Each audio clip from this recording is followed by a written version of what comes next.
It's Friday, March 22nd, 2024, and I'm Dave Sobel. 3 things to know today. NIST's National Vulnerability Database facing delays, compromising security efforts. Microsoft halts cloud services in Russia, citing European sanctions and urging data backup. And enforcing software agreements through resellers. Pivotal court decision with industry-wide implications.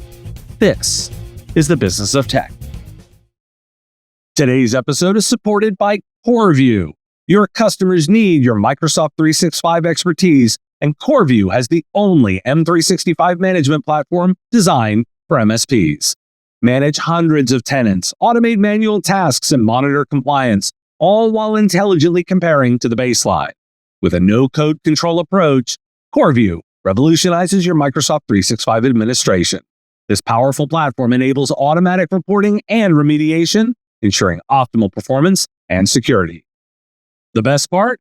You achieve this high level of service without the need for a large workforce, allowing you to focus on growing your business through efficiency. Want to know more? Visit coreview.com/MSP and find out more. I spotted this in dark reading and I wanted to highlight it. The National Vulnerability Database, operated by NIST, has experienced a significant slowdown, leaving many vulnerabilities without essential metadata. This has raised concerns among security experts and enterprise security managers who rely on the NVD for threat information. MITRE, the contractor responsible for CVE collection, has also faced criticism for not addressing the issue. The NVD freeze poses challenges for patching vulnerabilities and may give bad actors more time to exploit enterprise networks. So I'll pair that with coverage about CISA's budget requests. The Cybersecurity and Infrastructure Security Agency is planning to increase staff and implement technology upgrades to support the new cyber incident reporting rules. The agency is requesting a budget of $116 million in fiscal 2025 for the Cyber Incident Reporting for Critical Infrastructure Act program, or CIRCSIA, which includes hiring 122 full-time employees. CISA also aims to roll out significant technology enhancements, such as an unclassified ticketing system and an incident reporting web app. CIRCSIA aims to provide earlier insights into cyber attacks on critical infrastructure entities and coordinate responses. The regulations require critical infrastructure operators to report cyber incidents to CISA within 72 hours. While I'm covering these moves, the General Services Administration, or GSA, has issued a new acquisition letter to make buying cloud services more accessible for agencies. The letter allows contracting officers to use upfront payments for software as a service without violating federal procurement law.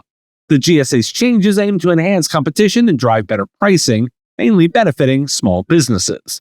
However, an amendment to the Anti-Deficiency Act is still needed to allow industry billing and arrears for cloud services on a consumption basis. Why do we care? There's a lot about funding here. If you value their capabilities, NIST and CISA need to be funded. Both of these services are bedrock services for delivering cybersecurity.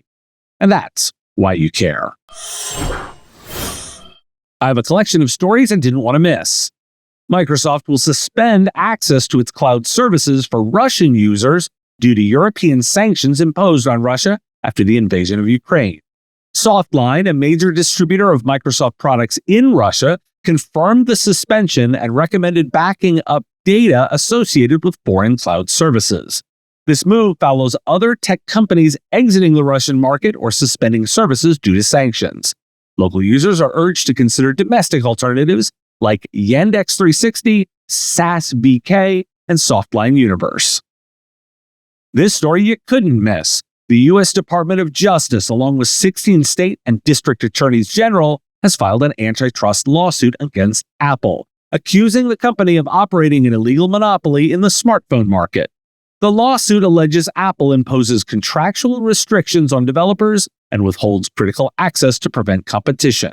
The government points to various ways that Apple has allegedly maintained its monopoly, including disrupting super apps, blocking cloud streaming apps, suppressing messaging quality, limiting the functionality of third-party smartwatches, and blocking competing digital wallets.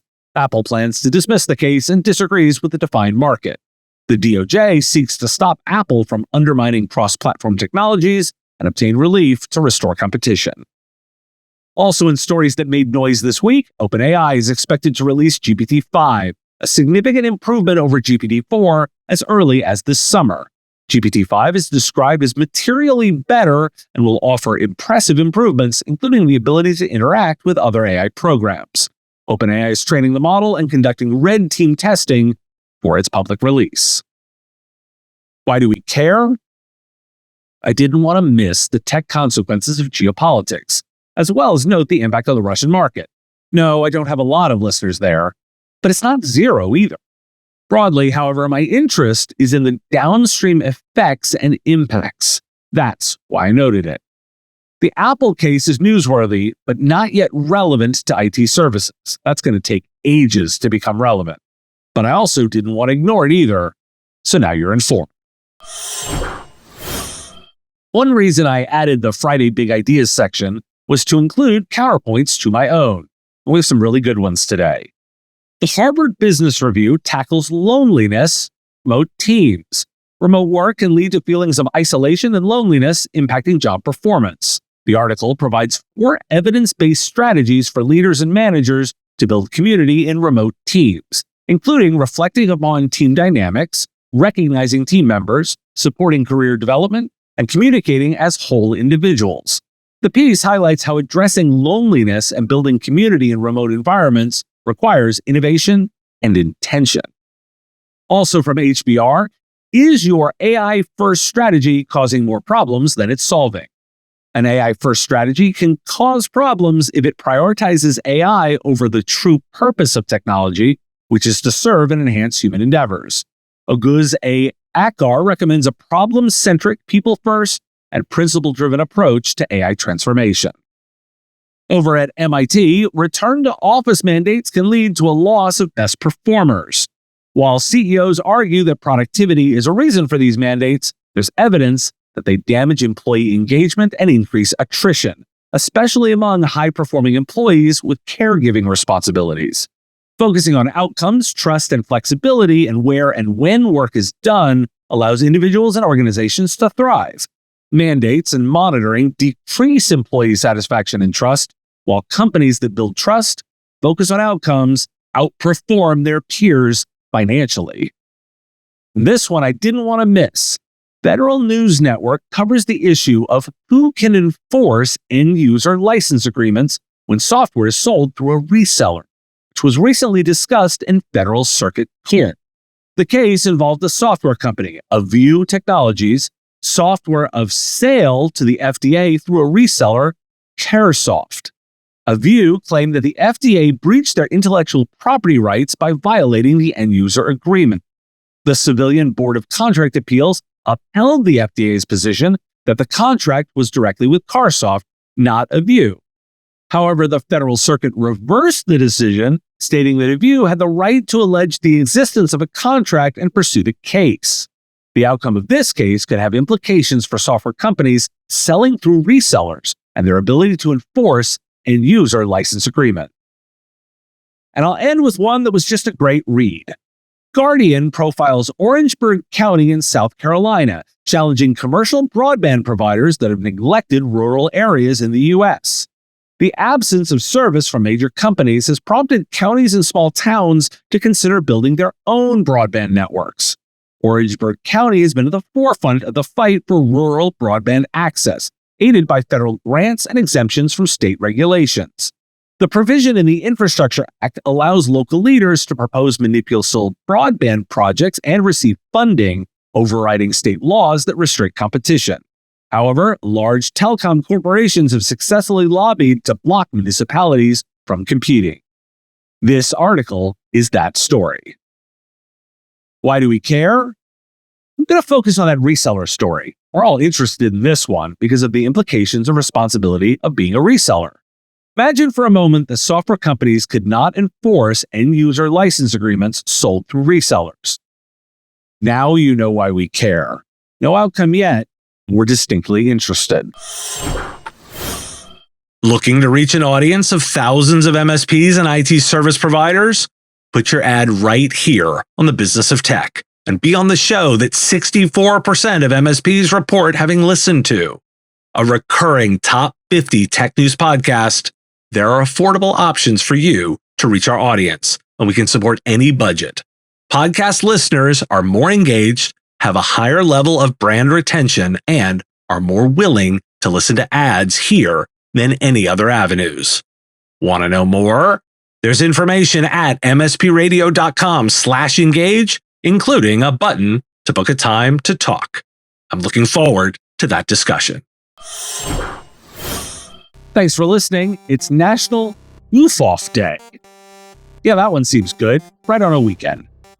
Have a question you want answered? We take listener questions. Send them, ideally as a voice memo or video, to question@mspradio.com. I answer those listener questions live each week on our Wednesday live show. Next week, 3 p.m. on YouTube and LinkedIn. This weekend, there'll be a bonus episode, an interview with Fred Carey discussing cash flow and why putting that over profits. I'll be back again on Monday. The Business of Tech is written and produced by me, Dave Sobel, under ethics guidelines posted at businessof.tech. If you like the content, please make sure to hit that like button, follow, or subscribe. It's free and easy and the best way to support the show and help us grow. You can also check out our Patreon, where you can join the Business of Tech community at patreon.com/MSP Radio, or buy our Why Do We Care merch at businessof.tech. Finally, if you're interested in advertising on the show, visit mspradio.com/engage. Once again, thanks for listening to me, and I will talk to you again on our next episode of the Business of Tech. Part of the MSP Radio Network.